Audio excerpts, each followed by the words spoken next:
Greta really made a meal out of the hi Barbie, hi Ken, hi, you know, that whole bit, and then hi Alan. And yeah, now people on the street say hi Barbie a lot. Probably I like it. I'd rather people be shouting that at me than other things. So This is true. I'll take it. For the rest of your life. For the rest of my life.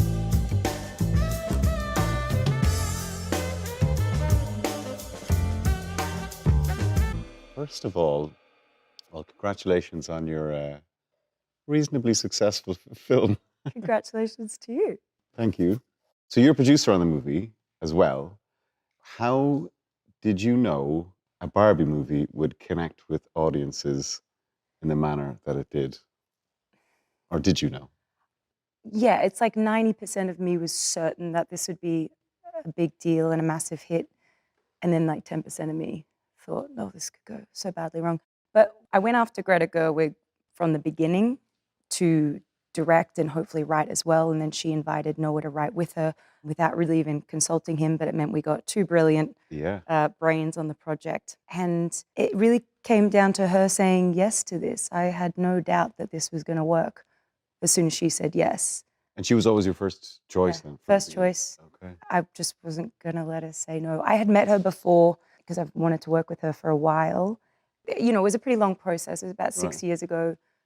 We got the property. First we had to, you know, it was set up at Sony. We got it out of Sony, set it up at Warner Brothers, got Mattel's blessing to let us produce, then went after Greta. Okay. And then it was like the writing process. And yeah, obviously I didn't know it was going to have the kind of, be the cultural phenomenon that it ended up being.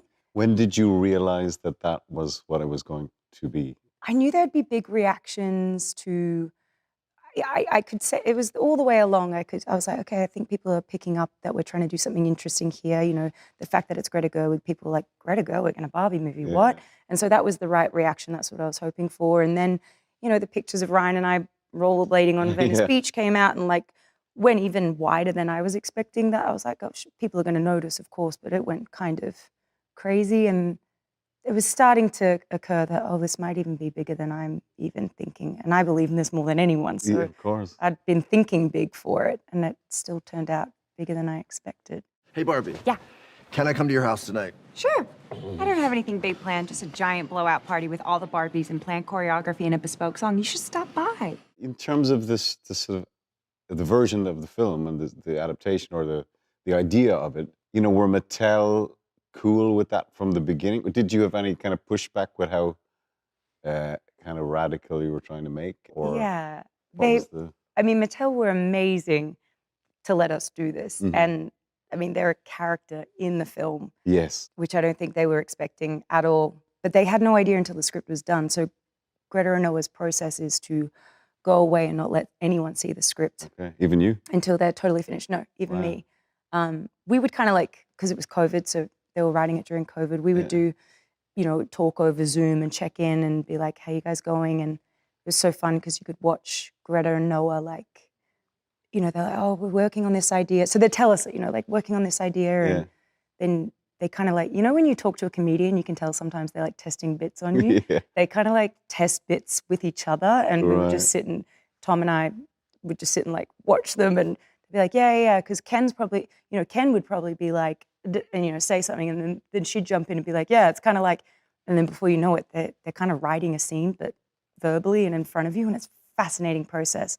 And they write chronologically. So they don't map something out and then write it, which a lot of writers obviously do, but they write themselves into corners and write themselves out of corners. Yeah, like we used to do as kids, just like write a story and then... and like let it unfold. And I think because of that, the story has a quality of, you know, you not getting too far ahead of it, like, because they didn't know where it was going to end up really. So it was fascinating to kind of watch their process.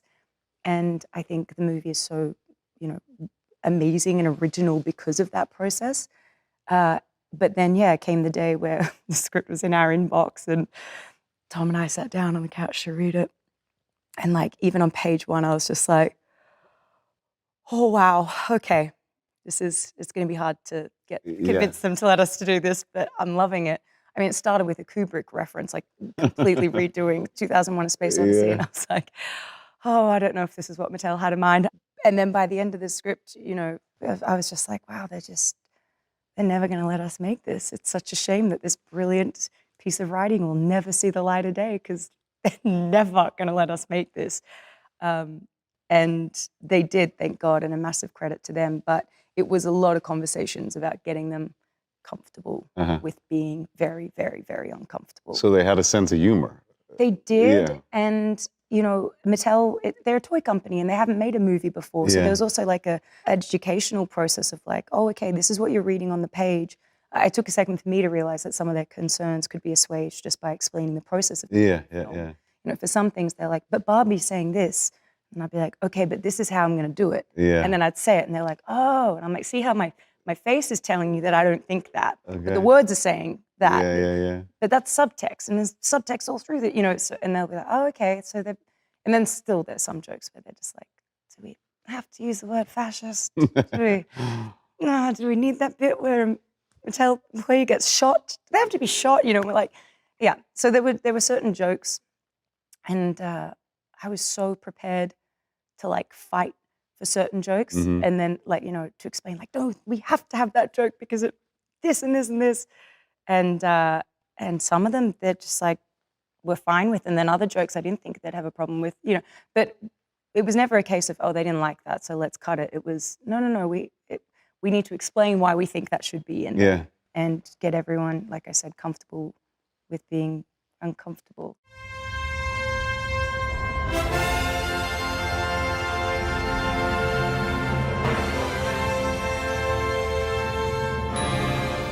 Did you think so many people were gonna watch a movie about the making of the atomic bomb?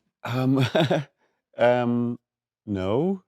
Christopher Nolan was always determined that it would be released in the summer as a big tentpole movie. That was always his plan, and he has this kind of superstition around that date, the Do all his 21st. movies come out on that day? In and around the 21st of July, or it could be always the 21st. They always come out then. I mean, it's a good date. It's a good day. It We is picked that now. date too. Yeah, I know. I remember one of the producers, Chuck Yeah. Groven, called me because we worked together on some other projects. Okay. And he was like, I think you guys should move your date. And I was like, we're not moving our date. If you're scared to be up against us, then you move your date. And he's like, we're not moving our date. I just think it'd be better for you to move. And I was like, we're not moving. I think this is a really great pairing, actually. I think it's like, Well, it's a perfect double billing, Oppenheimer and Barbie. that was a good instinct. Clearly the world agreed. Yeah, Thank they God. did. But I think that both of these films show the appetite that the audience has for cinema.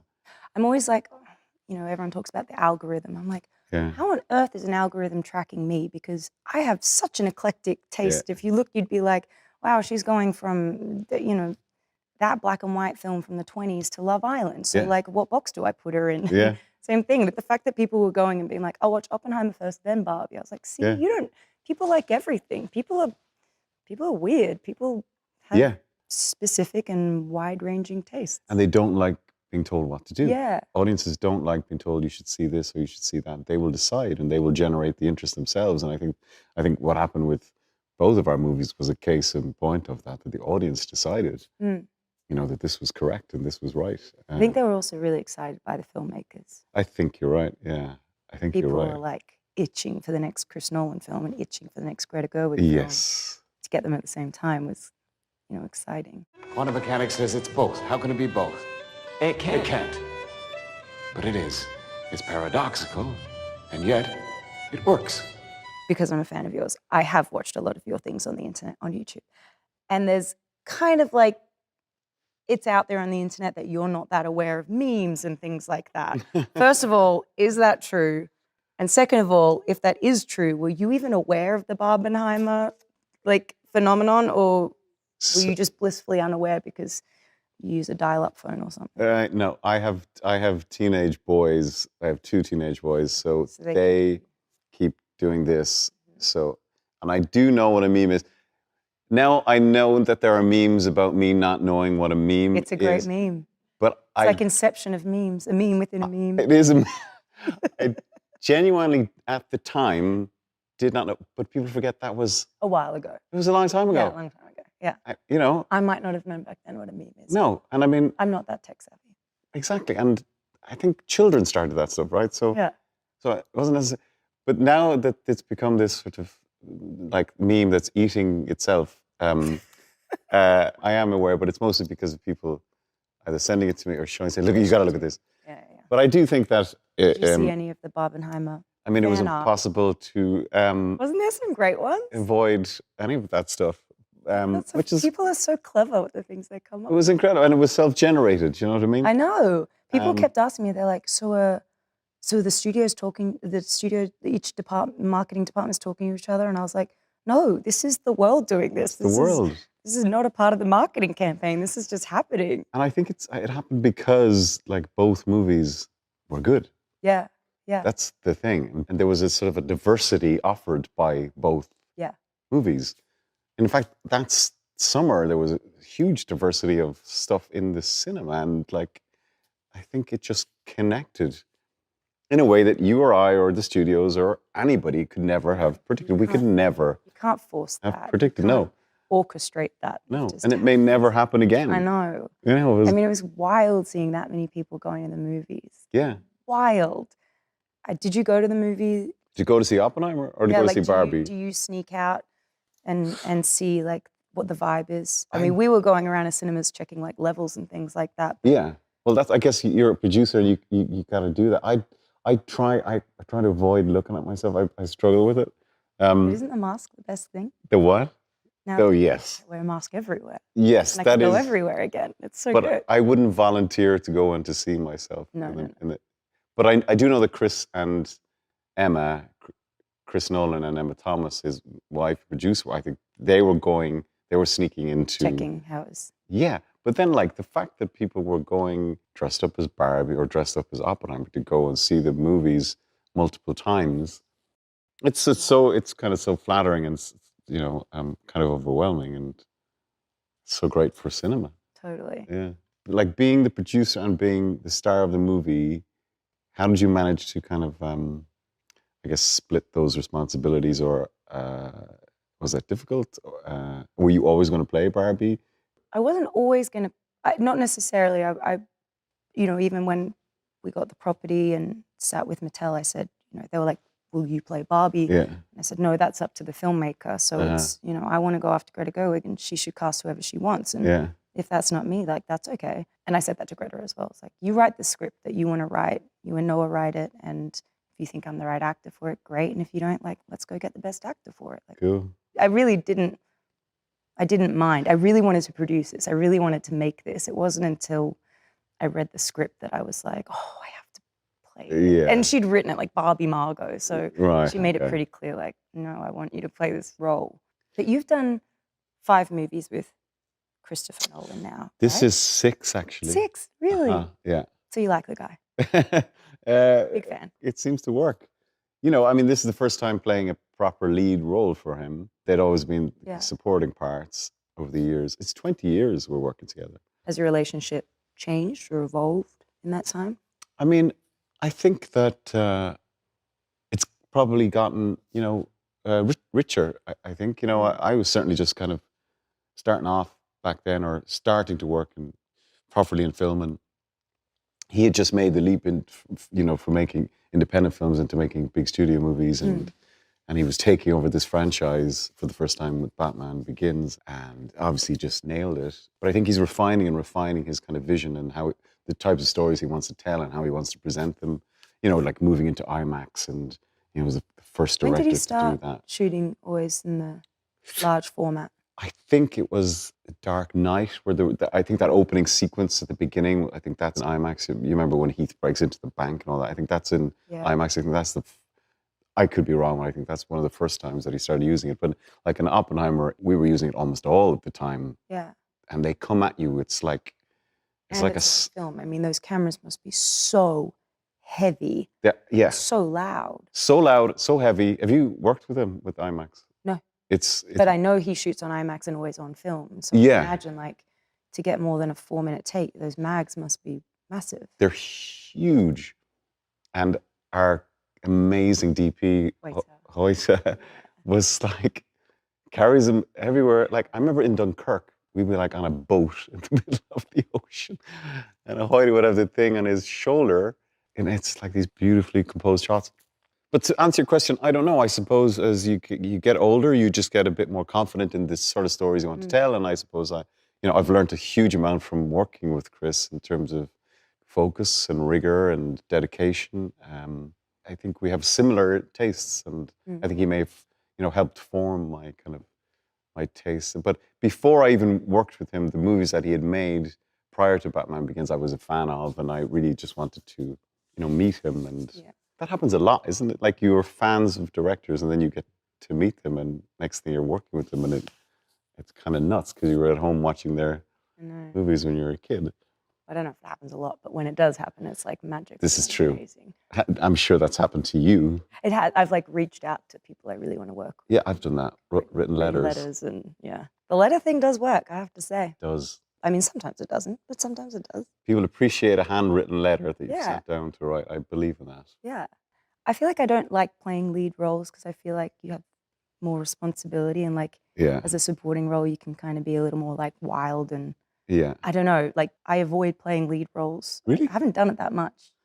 Not where like my character's the name of the movie. Yeah. Only I, Tonya, have I done that really. Did you feel that sense of like, oh, I have to carry the weight of this story because I am playing Oppenheimer and the movie is Oppenheimer? Or did you approach it, did it feel just the same as when you've worked with him in other instances? No, it did feel different. Like he called me up out of the blue because he's never, like I didn't even know he was writing it. So he called me up out of the blue, or Emma Thomas, his wife, the producer, she called me because Chris doesn't have a phone.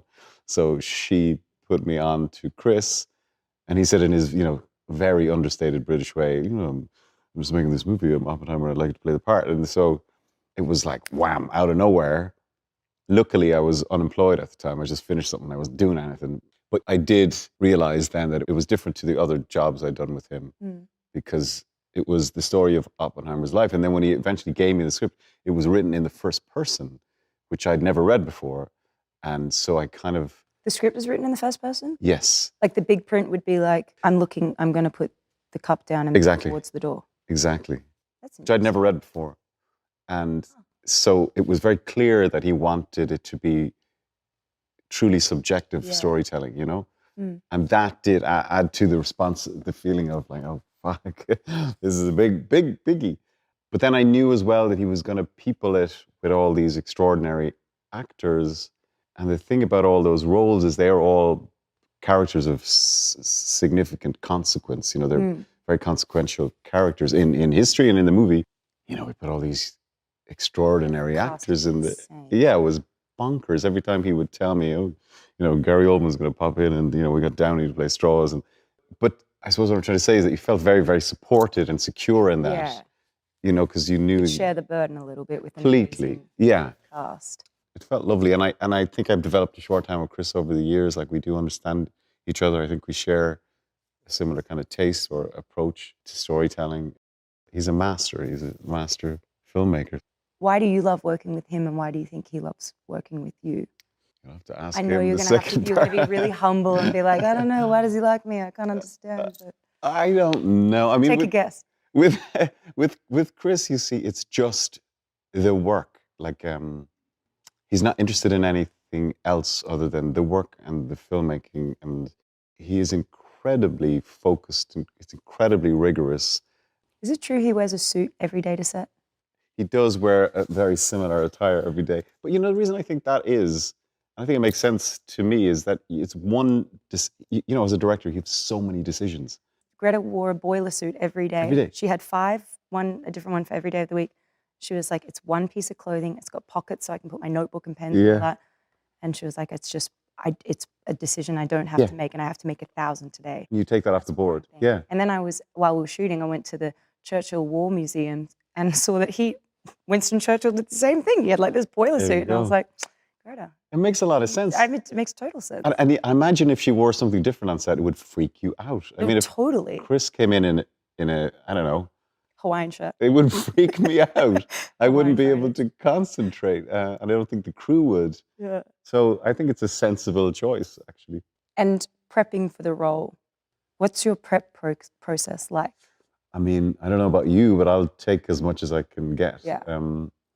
with this one, it was 6 months from when he called me to when we started shooting, and I would have taken another 6 months if I could have got it. When he called you and said movie about Oppenheimer, were you like, gotcha, or were you like, who's that? I should go It read the was. book. I know nothing about it. I knew kind of very basic, Wikipedia level. Now I knew about the Trinity tests, and I knew about, the Manhattan Project, and then obviously what happened in the second in 45. But like I didn't know what happened afterwards or anything like that. Yeah.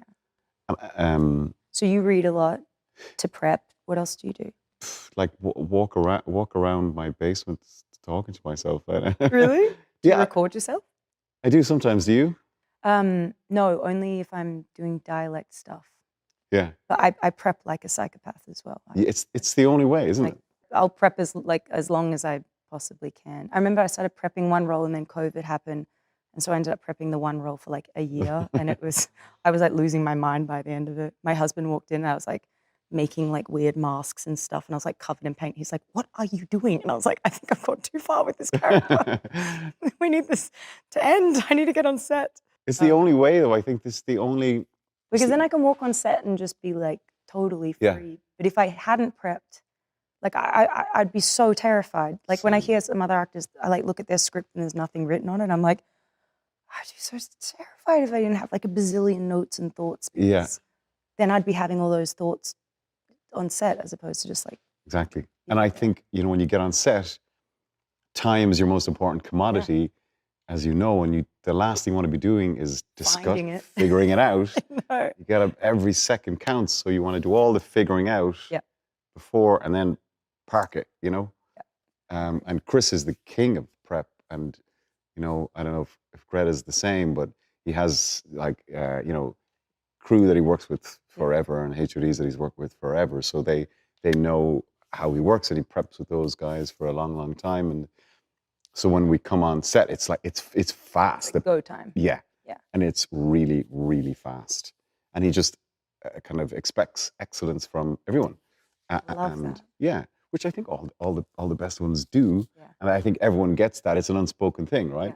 I thought if I could find a way to combine physics and New Mexico, my life would be perfect.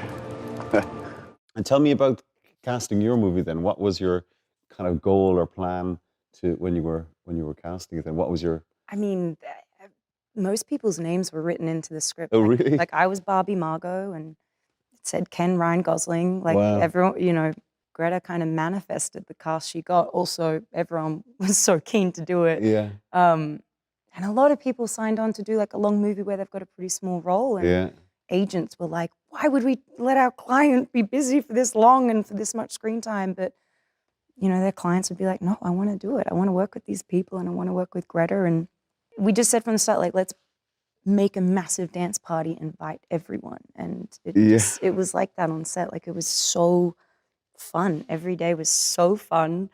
And we'd be playing music and we would dance in the morning. Like, the crew cast, everyone would like dance in the morning. Really? Just to like get everyone. It was so funny because we were shooting at Leavesden. Other films like the Fast movie, like Fast 10 or whatever, they'd like come over and they're like SWAT gear kind of be like, what's going on in here? And we're like, it's Barbie Land, come in. And wow. People were just like gravitating towards the set because they and our actors, everyone would come in on days that they weren't even working because Just to hang out. Just to hang because it was so fun. Like you just wanted to be there with everyone, and it was such a good group. Like I think you can kind of feel that in the movie. Yeah. I do think that stuff transfers.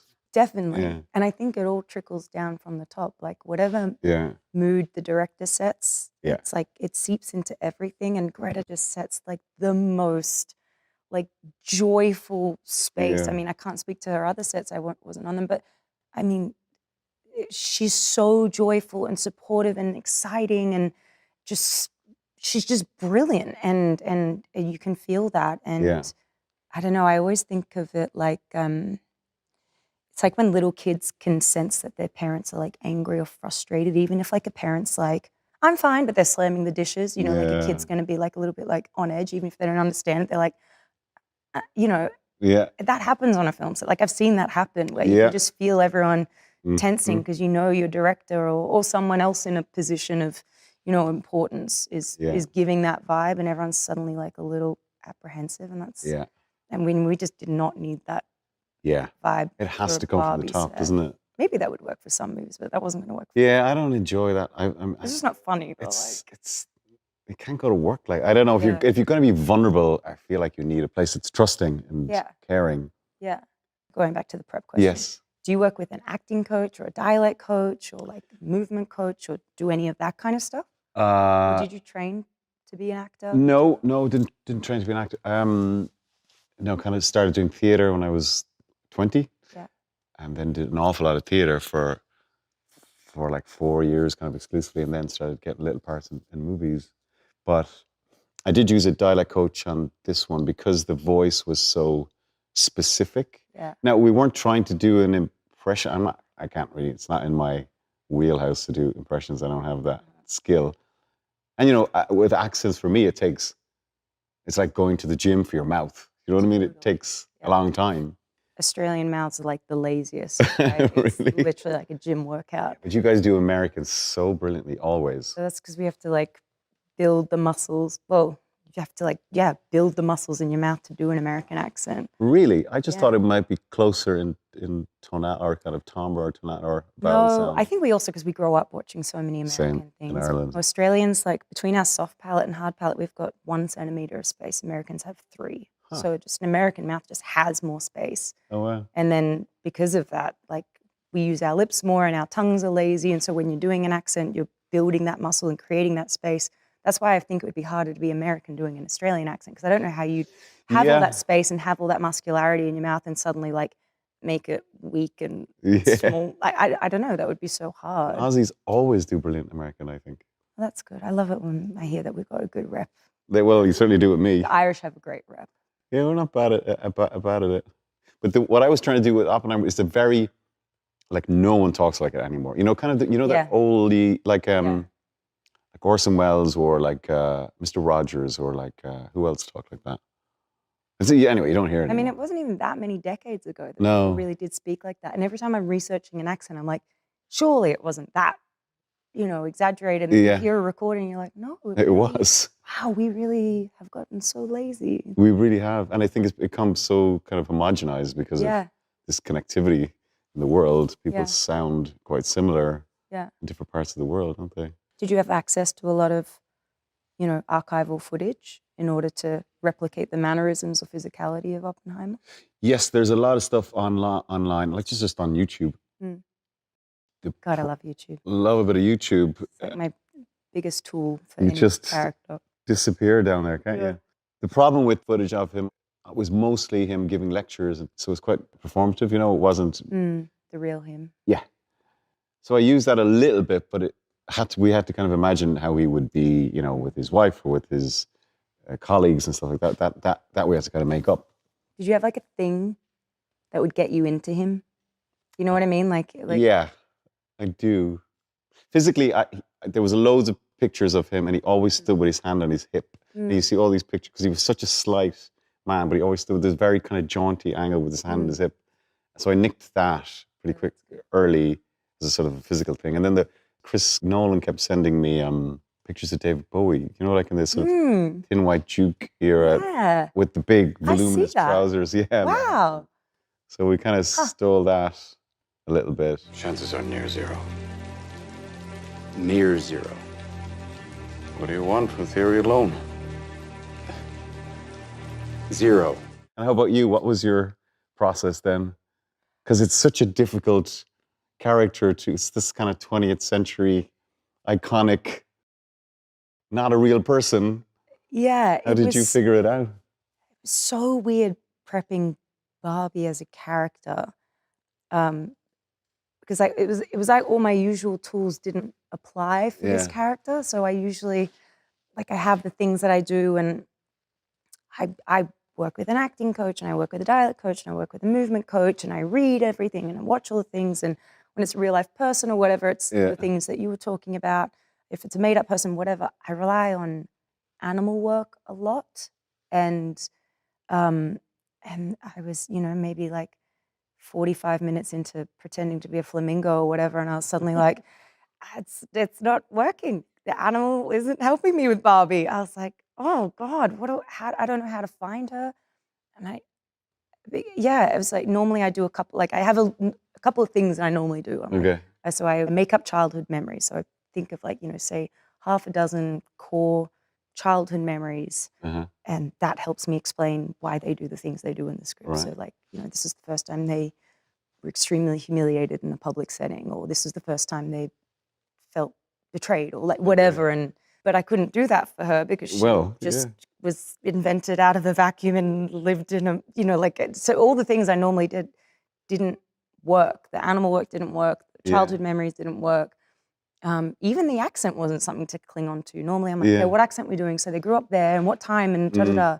And even that, it was like, no, I should be from nowhere, but kind of general, but, so I was really struggling. It was like she was so smooth and shiny. I had like nothing to grab onto. And I was like, I don't know where you are, even though she was written beautifully in the script. Anyways, I went to Greta and I was like, help me. I don't know where to start with this character. And I was like, she was like, okay, what are you scared of? And I was like, I don't want her to seem dumb and ditzy, but she's also not meant to know anything. She's meant to be completely naive and ignorant. And Greta found this episode on This American Life podcast where it was a woman who doesn't or can't introspect, like doesn't have the voice in her head. Oh, wow. That's like constantly narrating life the way we all do.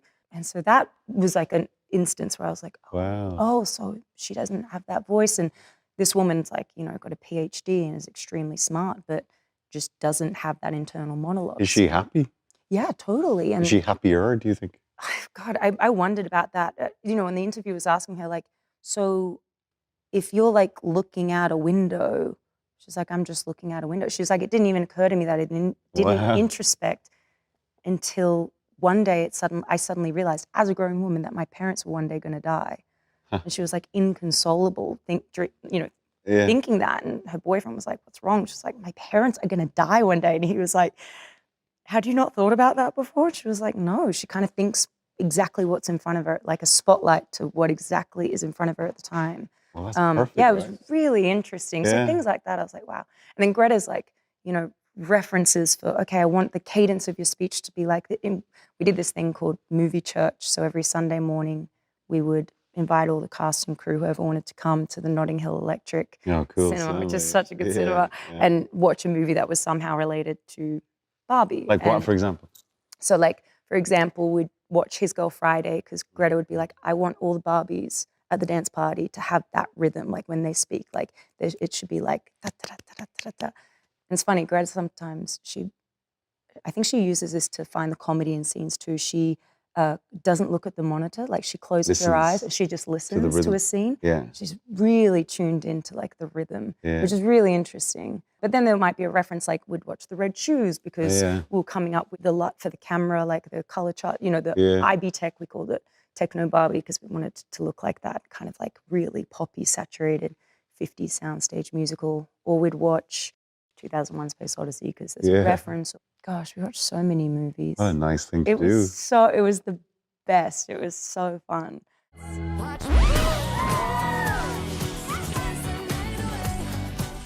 Coming up with the character was weirdly difficult, and I wouldn't think playing a Barbie would be difficult, but then I realized I had nothing to grab onto, and it did take me a second. But I did know, and it was evident in the script, that I wanted there to be an evolution between how she is at the beginning and who she is at the end. And at the beginning, she is a doll and she doesn't introspect and she's never experienced something like shame and she's never experienced, there's so many things she hasn't ever experienced.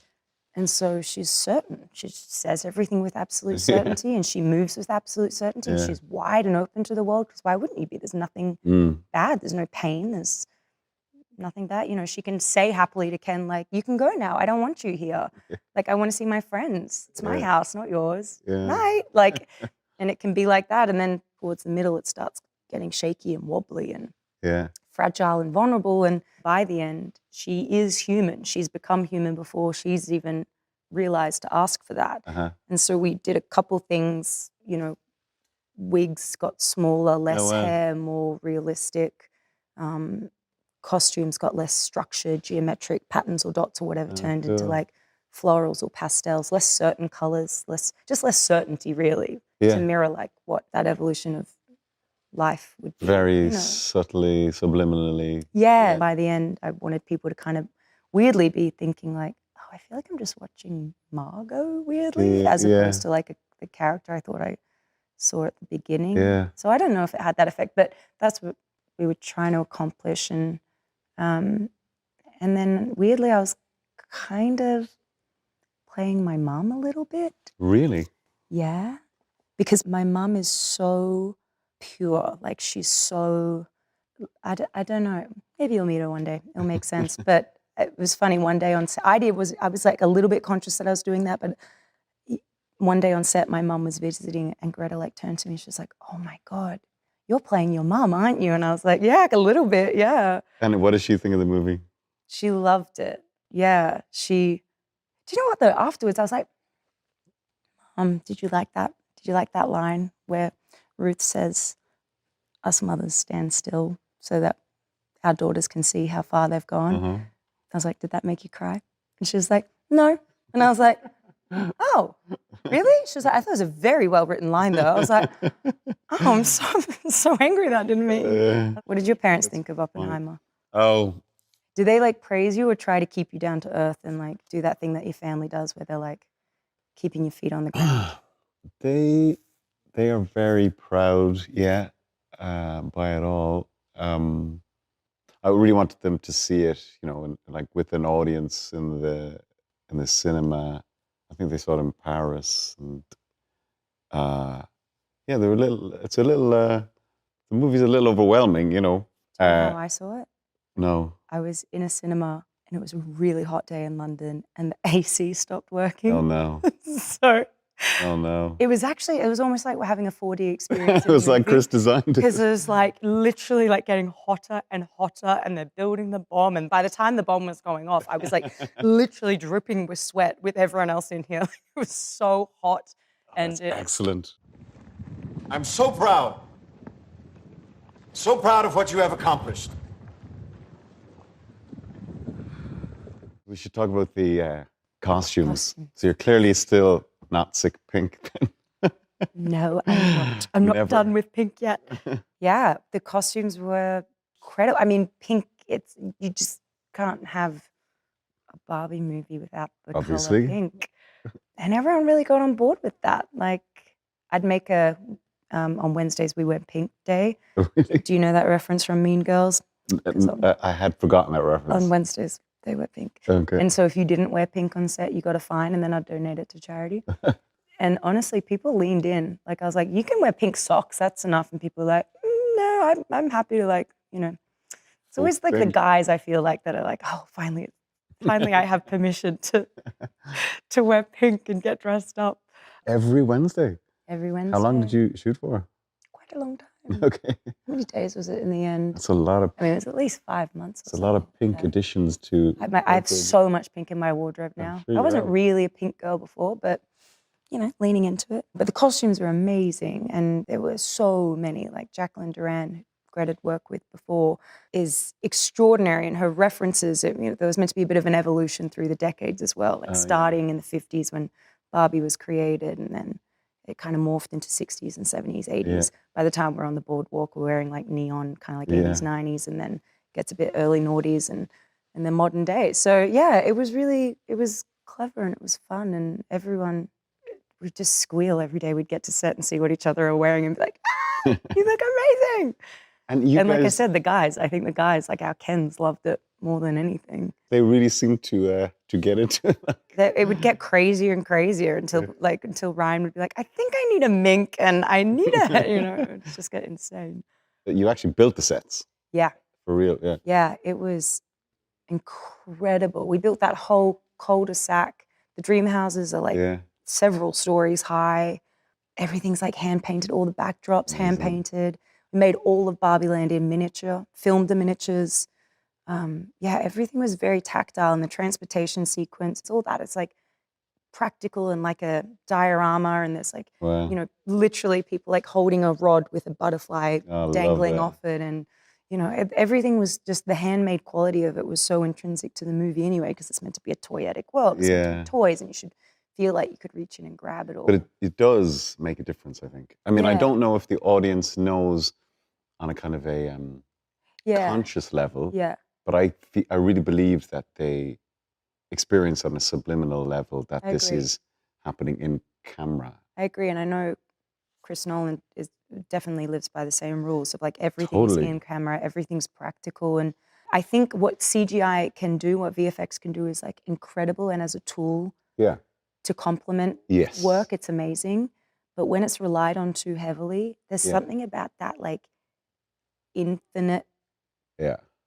quality to like looking at something that's just like could go on forever, where you, I don't know, I find I get detached. I'm kind of like, something in me can sense that it's not real, and so I don't really care. I don't really care if that thing explodes or that building falls down, because it's not real. Like, you just know when it's not real. Yeah, I think we do now. I think Hmm. definitely we're kind of inured to it at this stage. On Oppenheimer, there was no set bills.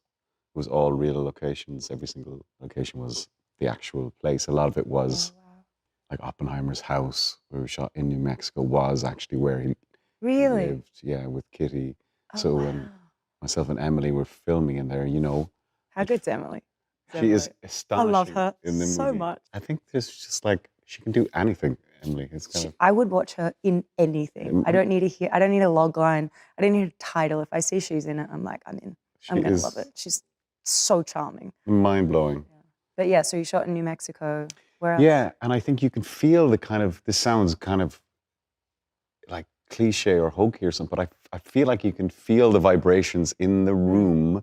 I feel like they transfer to the character. I feel like we then have an extra level of connection or respect for the environment or for the characters, particularly if they're real life characters that actually live there. Yeah. So yeah, and we shot in Oppenheimer's office in Princeton, which was right next to Einstein's office in the real location. And there was many of those instances where you feel you kind of, you know, it's goosebumps, you know? Like, I'm not a superstitious person or anything like that, but No, you feel the vibes. you feel it. Yeah. Chris wanted that. Yeah. And for example, the last sequence in the movie, you know, they flash backwards and forwards to it, but you know, the whole big hearing at the end, that was in this horrible, shitty, little bureaucratic, tiny room somewhere outside of LA. And it was really hot, and we were all of us stuffed into this room. This huge IMAX camera. You know, we could have easily built that in a big stage and pulled away the walls. But Chris wanted it to feel like claustrophobic, you know, sort of awful feeling that you would have had in one of those rooms. And they deliberately wanted to put him in a room like that to make him feel like he was worthless and that it was kind of meaningless and to demean him. Wow. And it worked. Yeah. Can I ask something off topic? Sure. In my opinion, there are two kinds of people in this world. There are the people who are obsessed with Peaky Blinders, and then there's the people who haven't seen Peaky Blinders. Right. I obviously sit in the first category. So can we please talk about Tommy fucking Shelby just for like 1 minute? Sure, if you like, yeah. What was it like? Oh, I mean, that was years and years of your life. yeah, it's like 10. That was also 10-year adventure. We started shooting that at the end of 2012. It's so crazy. Yeah. I love the song that plays at the very end of the last season. Oh, yeah. All the Tired Horses. Yeah, Lisa O'Neill. I love that song so much. Yeah. It's on my cry playlist. Like, Yes, like cry on set. It was a Dylan song, and she took it and just like, It's so good. yeah, Love it. she's special. Is there going to be a spin-off movie? I mean, I'm open to the idea. You know, Really? I've always thought that if there's more story to tell. Of course there's more story to tell. Well, we'll see. I mean, rode off with a horse. Like, what now? who knows? I Please guess. do it. Please. Well, that's very kind of you to say. I mean, I'm totally open to the idea, but you know, I also do think it was a kind of perfect I know. 6 seasons, I know. and we managed. You don't want to wreck it. Well, it's kind of sometimes hard to kind of move into the film format, And I do like the ambiguity of the ending. know. But I'm always open to like a great script. You know, who wouldn't be? So Who wouldn't be? good. Oh, Do thanks. people just come up to you all the time But a lot, yeah, a lot. and say, Tommy fucking Shelby? They do, yeah. And have you lost a lung smoking all those cigarettes? It wasn't great, but then of course I did Oppenheimer, and it's like a pipe and a. I and literally fags. thought that I was watching it. I was like, we need to get him to a doctor. Yeah. He's smoked so many cigarettes on The thing screen. about those The herbals. now they have a warning on the herbals as well. Do they? Yes, you can't win. Shit. You know. So if people shout at me, Tommy Shelby, is it inevitable that people? I would imagine they shout at you, but they might go, "Hey Barbie" or whatever. Is that what happens? A lot of high Barbies. Yeah. A lot of, yeah. It's funny because the waving thing wasn't that big of a thing. And then on set, it just got bigger and more ridiculous to the it kinda point where it grew. was like, the waving was like so, something about Barbie, like she needs to be so earnest that she's almost a dork. But she's like, but you're kind of like, no, but I still like you. Yeah. And somehow waving really like, really just summed that up. And so we just kept doing it and doing it. And then Greta really made a meal out of the hi Barbie, hi Ken, hi, you know, that whole bit. And then hi Alan. And yeah, now people on the street say hi Barbie a lot. Probably. I for like the it. I'd rather rest. people be shouting that at me than other things. So This is true I'll take it for the rest of your life. for the rest of my life. And tell me, speaking of that, do you feel like there's a sequel in the works? If you're asking me about a peaky movie, You're allowed to ask that because I did ask you the thing. I same thing like you. I'm like, we put everything Yeah. into that movie and it's so good Yeah. that I'm like, oh no. And I was also so proud of the fact that it wasn't like an original, that it wasn't original. It wasn't a sequel Yeah. or a prequel or Yeah. a remake, which is getting rarer and rarer Uh-huh. these days. And your movie too is original. And that's amazing that we both got these big theatrical opportunities for original ideas. Yeah. That part of me almost, I'm like, oh no, if we do a Barbie too, then we just, I don't Yeah. know. But at the same time, I would do anything to be back on that set. And Yeah. I'd do anything to be on set with Greta again and Ryan again and playing Barbie again. Like playing Barbie is the best. It's just so joyful. So again, if it was, So you're not saying. so it's not no. Yeah. Not no. Yeah. But also it would take a lot for it to be a, Yeah, to live up to what you guys to did. live up yeah. to it. Yeah. Yeah. Hi, Barbie. Hi, Barbie. Hi, Barbie. Hi, Barbie. Hi, Barbie. Hi, Barbie. Hi, Barbie. Hi, Barbie. Hi, Ken. Hi, Barbie. Obviously, I've now revealed that I am a big fan of yours. Not just Peaky Blinders, I also love your Sleep Story on the Calm app. Oh, And thank you. just everything you've done, really. Well, likewise. I mean, it is crazy that after all this is literally the first time I'm ever meeting you. Yeah, So likewise. it's been nice. Very formal setting. I know, I know. Well, nice to chat to you, Margot. Hopefully not for the last time. Exactly, exactly.